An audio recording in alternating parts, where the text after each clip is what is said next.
हाँ जी, की हाल चाल है जी। अज आप लगे हाँ बुलेट की सर्विस करन ते सर्विस दे विच आपां खोलदे हां दोनों साइड क्लच कवर ते मैगनेट कवर खोल के चंगी तरह नाल वॉश करदे हां ते अगे तुहानूं वीडियो दे विच दिखाने आ आपां वॉश करदे किवें।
देखो किमें निकलती है ये गंदगी, उधरों दिखा दो अंदरों देखो ये सारी गंदगी ये निकलती है।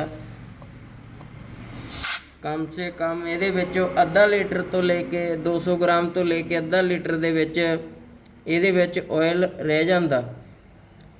अगर आप नीचे दी नट खोल के ऑयल कढ़ते हैं तो इदा साफ करके कढ़ते हैं तो बहुत फर्क पैंदा जी।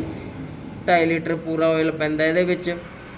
अगर आप नीचे दी ऑयल नट खोल के उपर दी ऑयल पाने तो ऑयल घट पाना पैंदा। अगर 2.5 लीटर ही पावांगे तो फिर सीलां लीक होणगियां। आपां सर्विस करके देवांगे, ना ही सीलां लीक होणगियां ना ऑयल किसी पासों। सफाई एन पूरी, कम से कम तुसी 1000 किलोमीटर भी वध चला दोगे तो कोई दिक्कत नहीं। देखो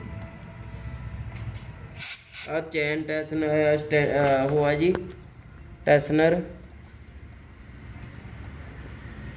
चैन रजिस्टर्ड, ये बड़ी गंदगी रह जाती है।